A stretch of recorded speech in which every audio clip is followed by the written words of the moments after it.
Welcome back to Not Alone with Melissa Sue Methvin, the sacred space where we break the silence around our struggles and reclaim healing through truth. Today's episode is for every man who's ever been told to man up, and every woman who's watched him carry it all without ever being asked how he's doing. My guest is Dr. Trevor Nichols, an orthodontist, husband, father, and someone who knows firsthand the invisible weight men are carrying in today's world. We're unpacking what it really means to be a man when no one ever taught you how to feel. We talk about the emotional cost of being the provider, the father wound that silently shapes men, and the burnout crisis in dentistry and beyond. Dr. Trevor opens up about his journey with breathwork, the tools he's found for nervous system regulation, and how he's learning to be more present for his family, his practice, and himself. This conversation isn't just for men.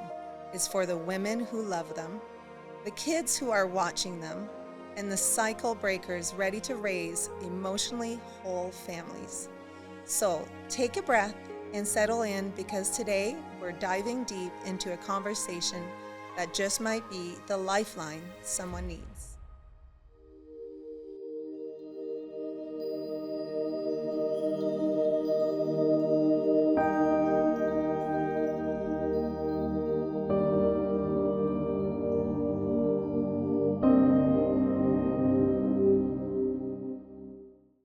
So welcome, Trevor. Dr. Trevor Nichols, I'm so honored to have you here today, and I have no doubt our audience will love your story and what you have to share today.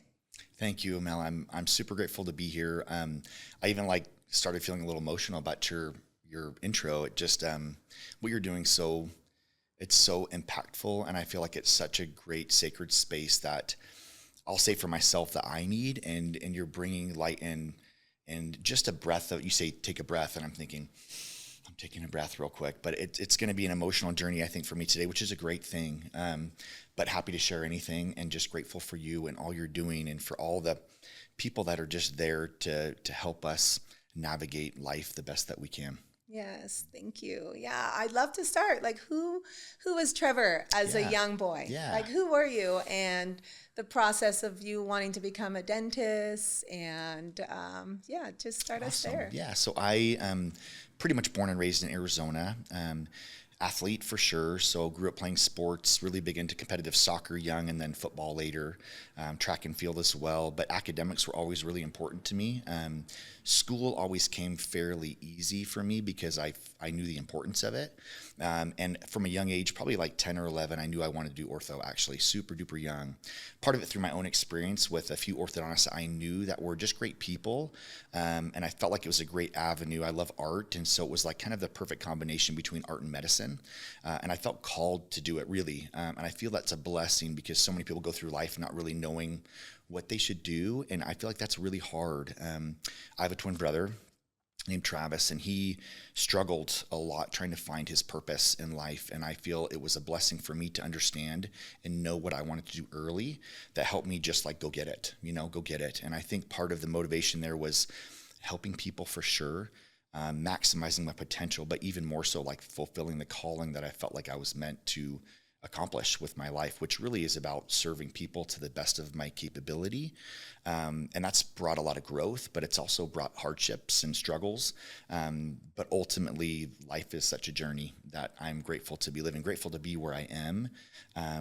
But I knew again early I wanted to do dentistry, and just kind of went straight through. I went to ASU, really focused there, worked full time as well, and got married pretty young. So my wife and I met in high school. I knew her, I met her when she was 8. I was about 10 at the time. Wow.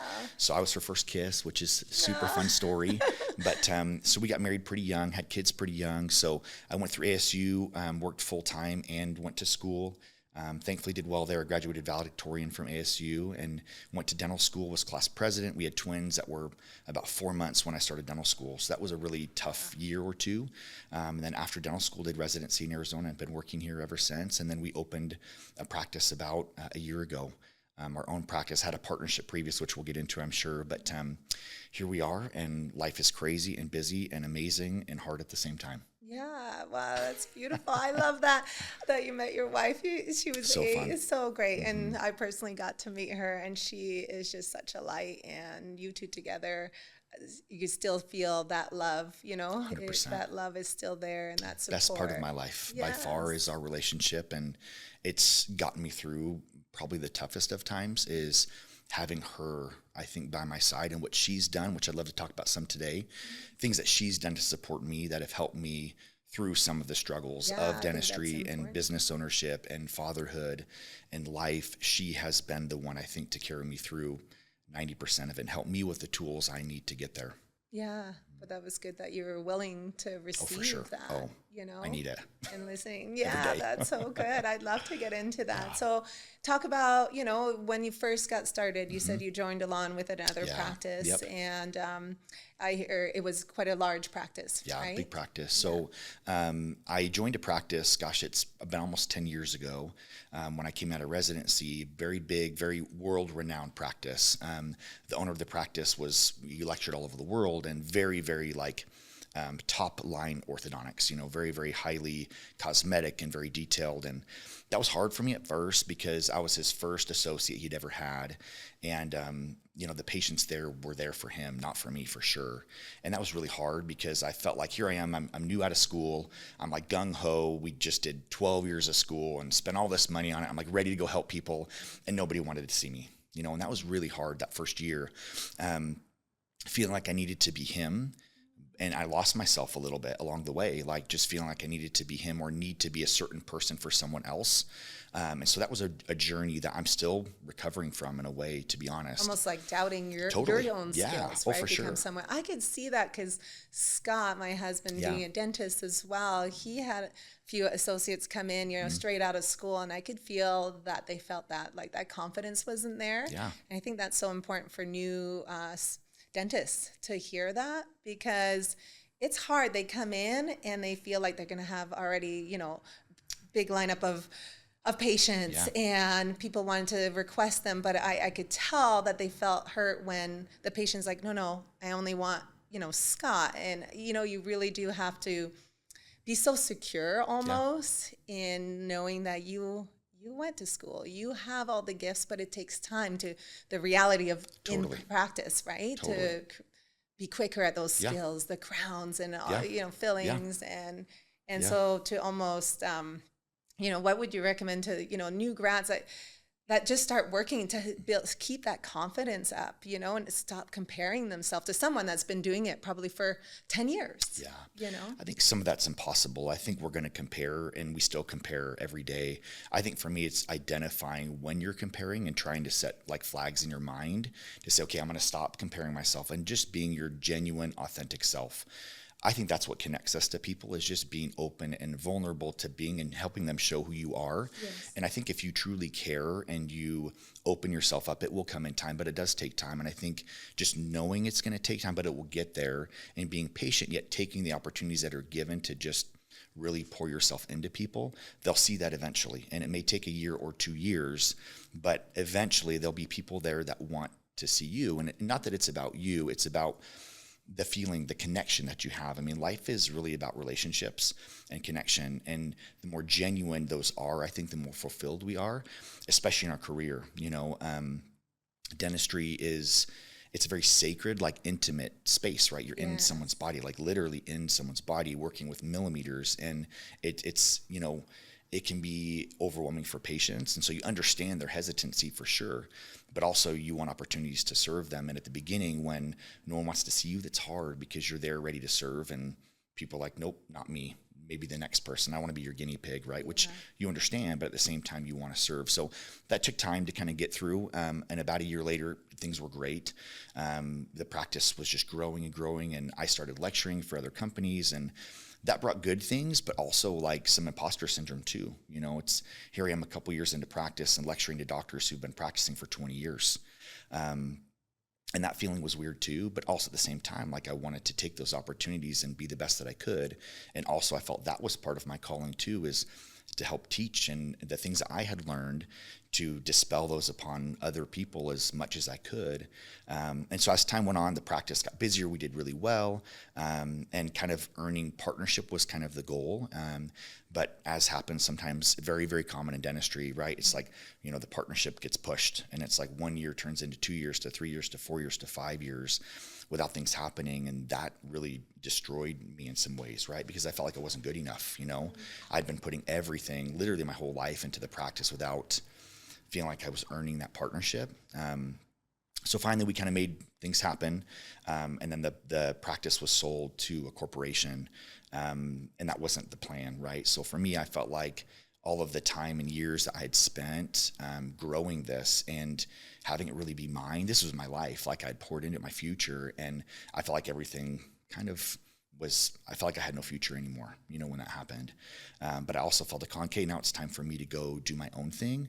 And that was its own journey. But I felt like I needed to do that for me, not for anybody else, but I needed that for myself to get that confidence back. Because it sounds to me like you weren't aligning anymore. No. With their vision. Totally. Right? Totally. And so your heart was like, this is not aligning anymore. Yeah. I mean, part of it was like, I love the people. I love the team. I loved the practice, but I saw what was happening, and it didn't align with me anymore, so. Almost like the heart was being taken out, right? Totally. And that's why I didn't want to sell to big, and nothing wrong with big corporate. Sometimes it comes in of a good time to alleviate, the heavy load. But I was approached by a lot of big corporate companies as well when we sold, and I was like, no, that's going to take away the heart. And luckily I found somebody, a great dentist to buy it. There's a difference. Yeah, there is a difference. But I feel like now, so we left, and it was really hard at the time we left, and a little bit of a kind of a push out from the corporate situation. And when we opened, we got sued for non-compete, still going through that litigation right now. And it's been a couple years and been really hard to do a scratch startup practice while going through litigation. Draining, and I'm sure we can talk about that. It's just I know. The emotion I'm glad you bring up litigation because I know too many dentists, my friends, are going through that. And personally, we went through that. Scott was being sued, and it was a 7-year battle. Yeah. And I saw how draining it was to deal with lawyers nonstop. I mean, in between patients, at times he'd be late for patients because he's just like, it's also consuming. And I think, sometimes with both sides, they feel there's a hurt, right? There's a pain, there's a loss, almost like a mistrust. But at the same time, if it doesn't align anymore, why fight for it to be together, And almost seeing it as the monetary, right? Mm-hmm. It was working out monetarily, but you're no longer aligning in your visions. So let that go. Totally. Right? And I saw that so much. So many times I begged for us to just let go because I saw so much happiness. And I truly, honestly, for me, the best thing that I ever did after my husband passed was to let that go and sign those paperwork and give it all. Yeah. Because I knew in my heart that I'd be okay. I'd find a way. Yeah. And it's been 3 years, and I have found a way. I love that. I think that's such a great story. And unfortunately, so many of us go through that as, I don't know if it's a dental thing, but it's like, gosh, every other dentist I hear of is going through some type of litigation. Yeah, if it's not a patient or like you said, a breakout, it's going to happen. Yep. You start business together, but sometimes your life changes, right? So why bring in lawyers? I mean, ultimately, our lawyers won. They're the only ones. Our lawyers won. They were like, great, keep fighting, you know? Yeah. So I do hope that less people are, going to shine away and want to attack the dentist for something that went wrong or the partnership. Just let it go. Yeah. Yep. And be open to it, and don't waste your money. Yeah, or your life. Right? Or your life, energy, yes, your energy. It sucks the energy out of us. It does emotionally. I mean, even more than monetarily, which it's crazy expensive. The amount of energy and joy it steals from you is, I don't think we didn't comprehend that beforehand for sure. And now it's just like, oh my gosh, that's the part we want to let go of as well as the emotion. Because the money is the one thing, but the emotion and the life-altering pressure, I guess, there is way worse than the monetary stuff. But that sucks And too. you see that in marriages, divorce, Yeah. right? Yeah, oh my gosh. Where they fight and fight and fight and just let it be, let it go. It's Let not them. working out. Yeah, exactly. Right? Let them go. Yep. So I will pray for you for Thank you. that, you know? I will pray. Right there with you. Keep praying. Because yes, absolutely. You guys deserve that peace. you. And Thank you. It's and coming. I've seen your beautiful office. Thank you. In Queen Creek, and it is stunning. And I've been just such an honor when I came and did breath work for your staff, and you have created something very, very unique. Thank you. At the culture, and it just shows the work that you've put into yourself. And I'd love to know, in that process of you speaking and starting, were you already integrating anything for you, that self-care? Because you had a young family, right? Yeah. So how did you navigate? How did your wife help you? How did you navigate all of that, even from the start? Yeah, I think for me, I found fitness super young to be a great outlet for me mentally. And I've kind of would put some of the mental pressures and just explode them physically, but that only gets you so far. You know, I think that allows you to release some of the stress and energy in a physical way that for me, I don't know that I would have made it without that, truth be told. I think that for me, the physical aspect of releasing some of it emotionally is like something that I have found to be very important for me. Very important is the physical aspect. The second part is just finding a way to release some of the emotions and just to talk.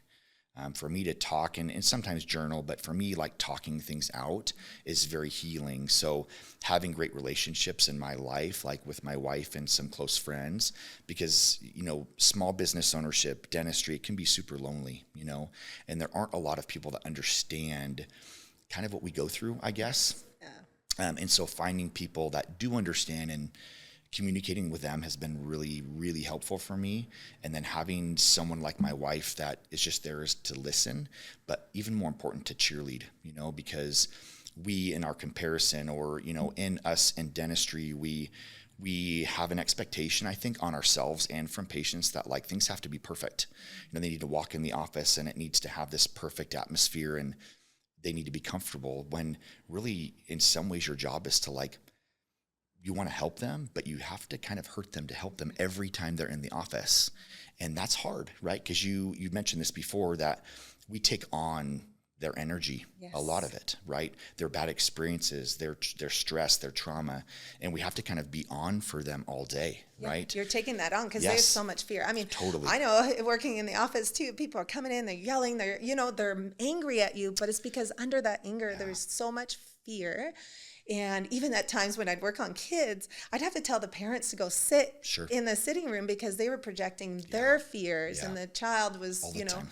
And so I know we take that on, but if you never take time to kind of release that. So I think for dentists, that's a big I'm still learning that, honestly, and it comes in waves. For me, it's like a roller coaster. You know, even my whole journey in dentistry and orthodontics has been a bit of a roller coaster where we have highs and lows all day long.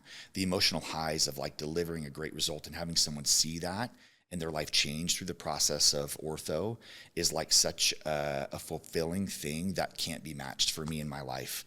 No drug or anything like that could be what that gives for me in a fulfillment to be able to do that for someone. At the same time, there's as many lows as that too. So it's just this crazy emotional balance every day. And so, we have to find a way to regulate that. And so for me, definitely the physical aspect of that through working out has been amazing. The mental aspect of just releasing some of it through talking. And then more recently, spending time, quiet time. I mean, the breath work you did for us, that's been a new journey for me.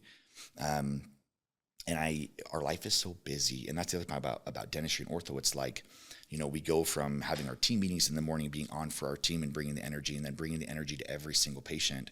And as orthodontists, we'll see anywhere from 50 to 100 patients a day. Wow. And so you have to be on. You're on stage all day long, and then you go home and you're on stage with your kids and your wife, and it can be exhausting. So finding the time to let yourself feel the feels through like breath work, and then try and finding a way to feel them and allow yourself to feel them. And then try and focus on releasing them. One thing that's been a little bit of a struggle for me in starting the breath work is like picking one thing.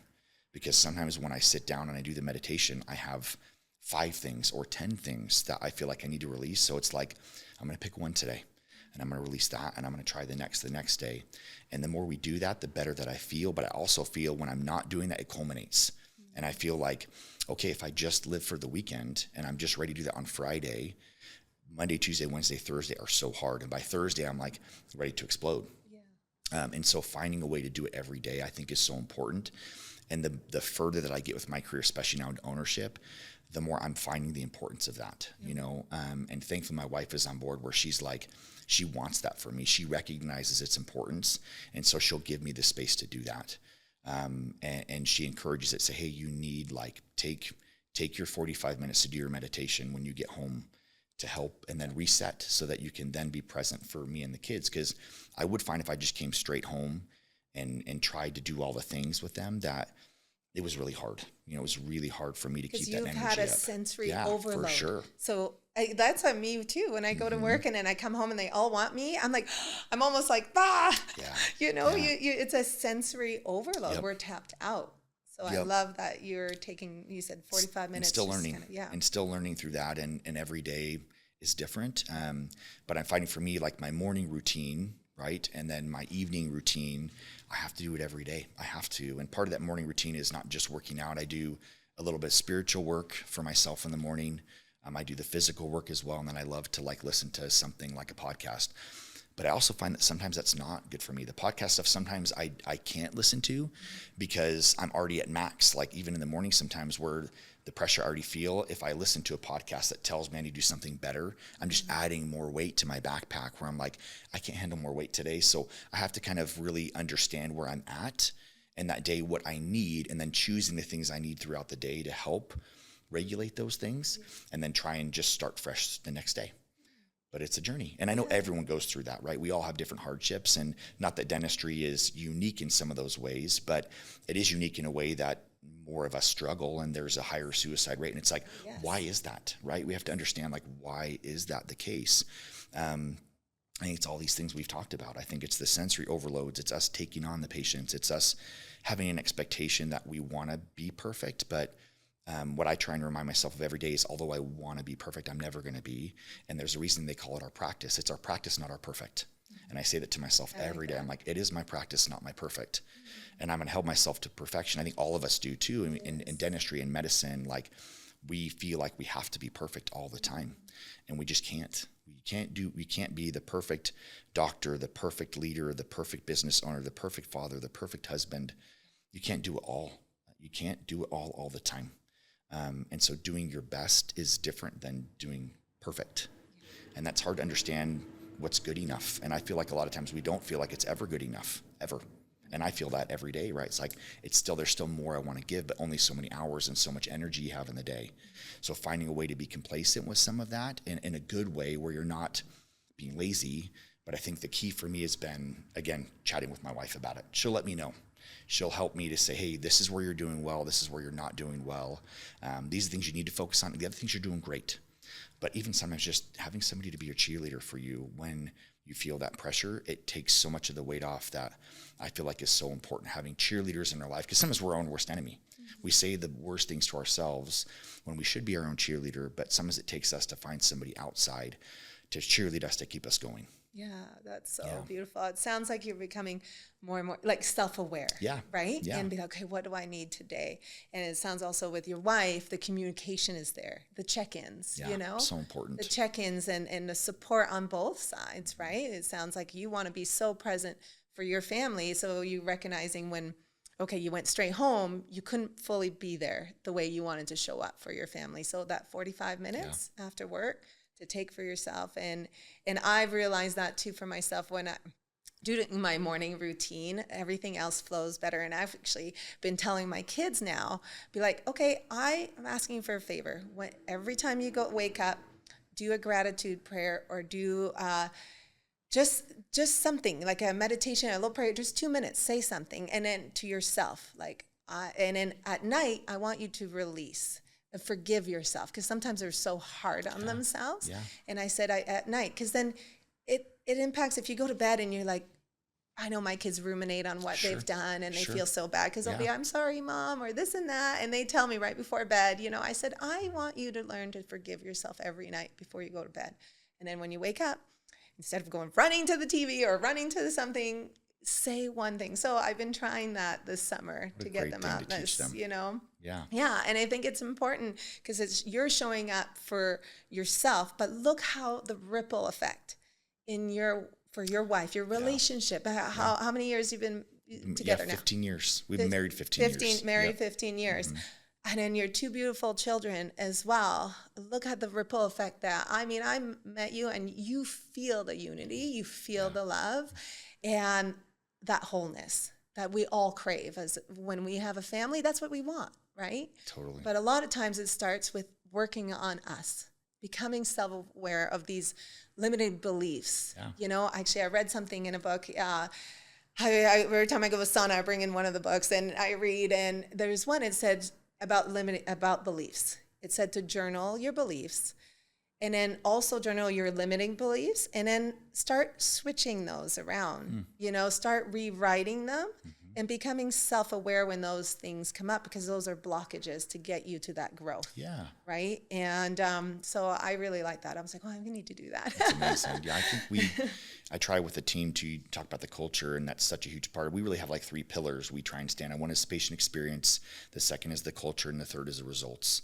And they all are what hold up the practice. And the culture is the culture with the patients, it's the culture with the community, it's the culture, of course, within the office with each other. And so we have a morning routine as an office too, right? And I think that that's such a good point. And we do different things, different days. So it's like on Mondays, we review a podcast together, and it's a self-improvement podcast that focuses on something I feel like we need. On Tuesdays, we do a book club. So we talk about, right now we're reading this book called Be Amazing or Go Home. It is an amazing book. Okay. So it's been really great. On Wednesdays, we do like a little interpersonal type relationship building. And then on Thursdays, we'll do gratitude for each other. So we're expressing gratitude to one another. I listened to a podcast the other day that talked about the importance of us feeling gratitude in our lives. Journaling is amazing, but listening to expressions of gratitude is really impactful for us. So that's been a really big thing to say, hey, Mel, I'm really grateful for you, for your positivity and you sharing your love and energy and you building me up. Like, what if someone did something for you, let them know.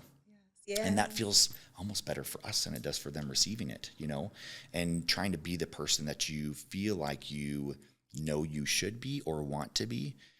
Is a journey in itself. I mean, one thing that I've found that through my practice life that I've struggled with a bit is, we are there to please people, right? Really, we want to please and serve them, but we lose ourselves sometimes along the way. And so even through this, I'm trying to discover like what makes me happy, right? What do I need to do for myself in the practice rather than just focusing on what everybody else needs? And that does bring me joy. I mean, service brings joy for sure. And I think that's what I love the most about our profession.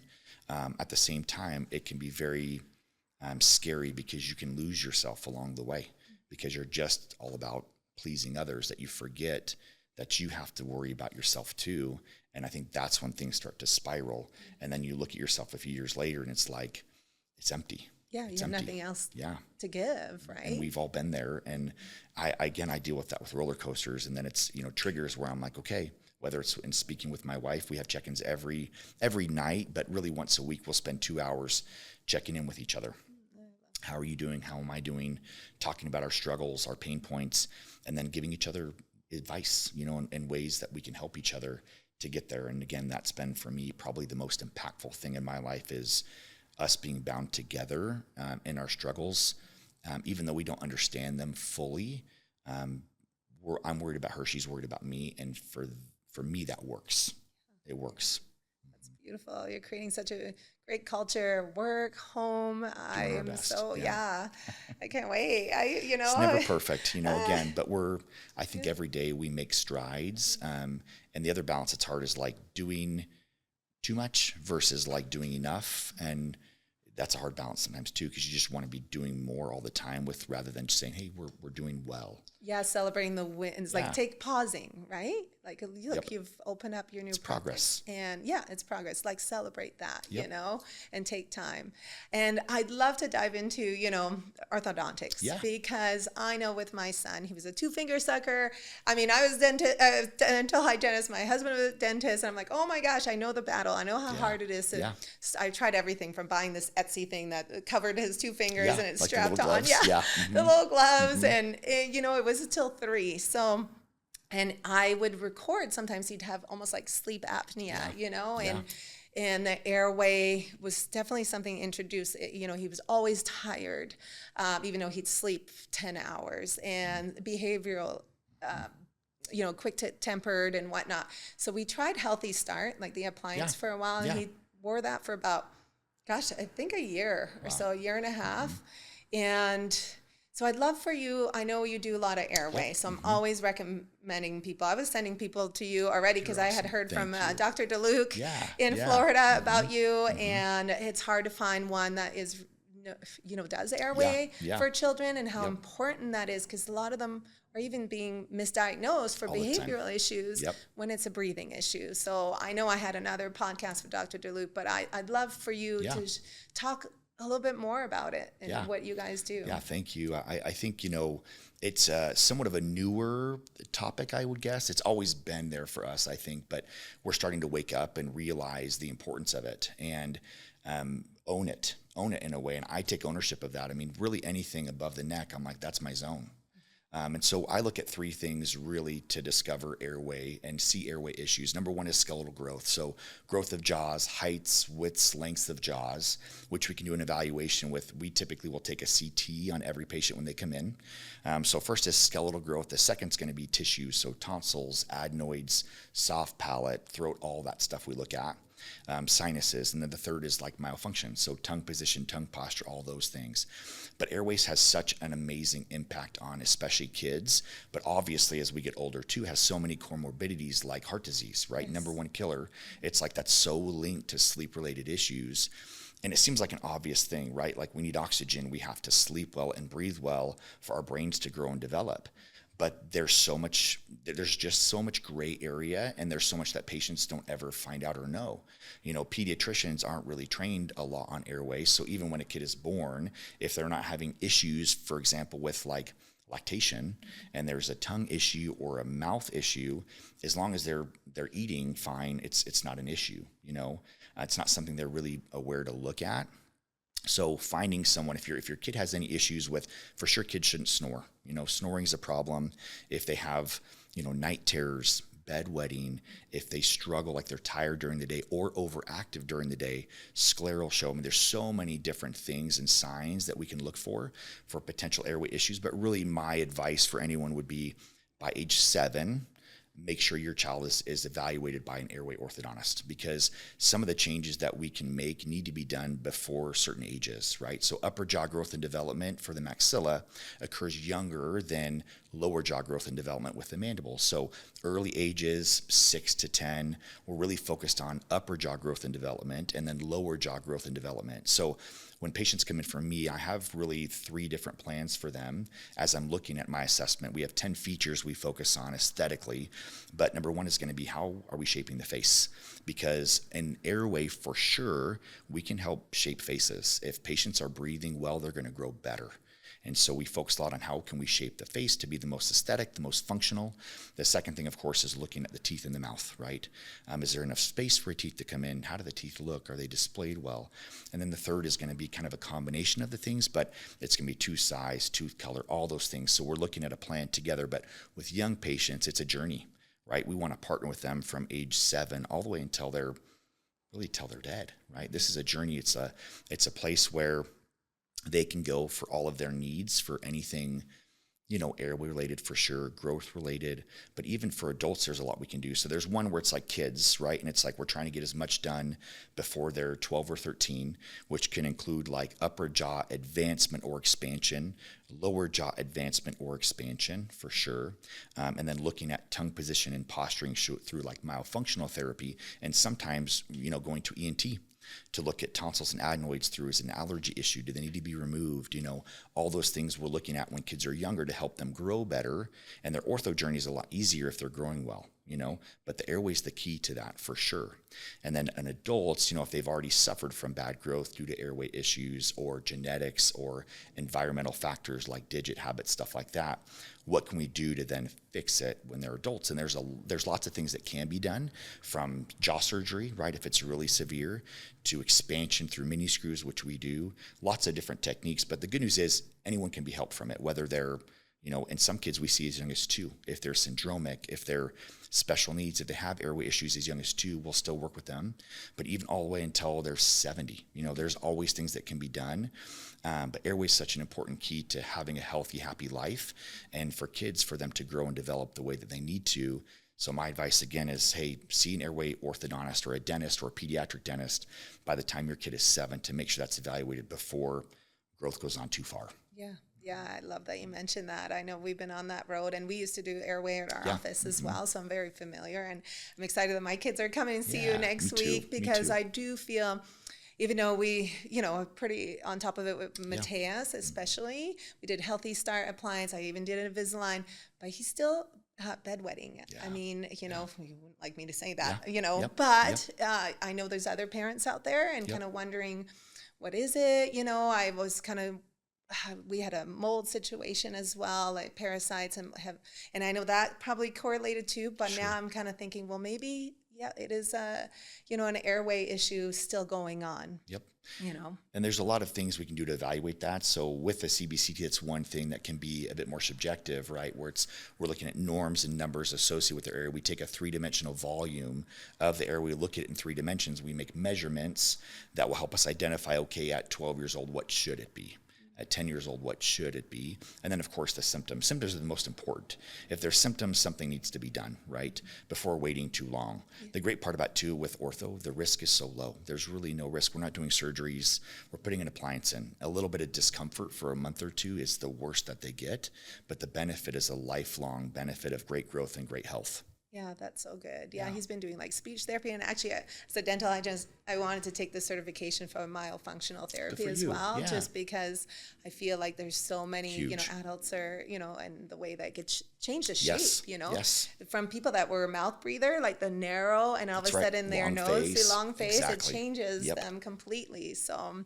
I'm excited to come see you and see what's going to come from that. And now, is there anything else you'd like to share as far as for, other men out there, that are, because you're juggling a lot, for a long time. And like you said, finding that balance, I don't think there's ever always a harmony and balance. There's always a pivot, here and there. But you're obviously doing a really good job. And if there's any recommendation to men out there that are just, kind of like you, business owners, family, and trying to take their health into their own hands. Yeah, I think number one I would say is you have to just be real with yourself.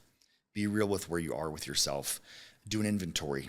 Check in on how you're doing. And I don't mean how you're doing. Are you doing all the things? Are you checking all the boxes?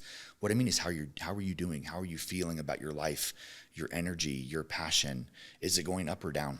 And if your passion is decreasing, your energy for life is decreasing, your negative thoughts are increasing, we have to be real with ourselves. We can't pretend every single day that life is perfect. And when people ask us, saying, oh, everything's perfect, right? We can't lie to ourselves and feel like that's just going to fix things, So that's number one, is we have to identify and be real with ourselves as men. It's okay, right? It's okay. I'm a very emotional person. Like, I've been blessed, I think, with that, like emotional intelligence and empathy and all that. So it's easier for me, I think, to be vulnerable. Is that something taught at home when you were young? Or I don't know. like I think something that I was gifted with, potentially, maybe a bit of a gift, but I do think it can be taught. I do. And I think that my parents did a good job of allowing me to be emotional, I think number one is just identifying that there may be an issue, right? And it doesn't have to be that you're depressed and can't get out of bed. It could be that, like, you're feeling somewhat empty, right? You're feeling like your relationships aren't as good. Something you can feel that's off, and not just trying to push it aside, not trying to lie to yourself about it or to other people about it, but identifying we all have things to work on, and it's okay, right?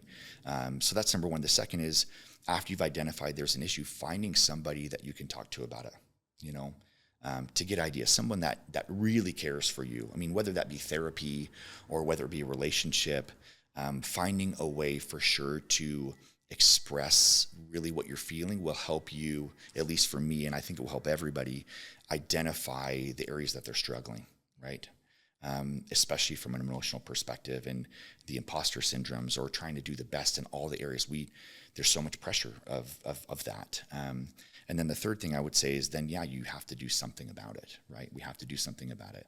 And that's the hard part, I feel like, in some ways, because when we're feeling that exhaustion or that emptiness, the motivation is not there, right? And that's the hardest part is, okay, what can I do to start something, to pick myself up? And that's where I think we have to spend time alone a little bit. Once we've identified those issues, it's forgiving ourselves for those problems. It's working through them in our own way, but spending time on them and letting you feel the feels, right? Like for me, it's like, okay, I identified there's an emptiness in an area.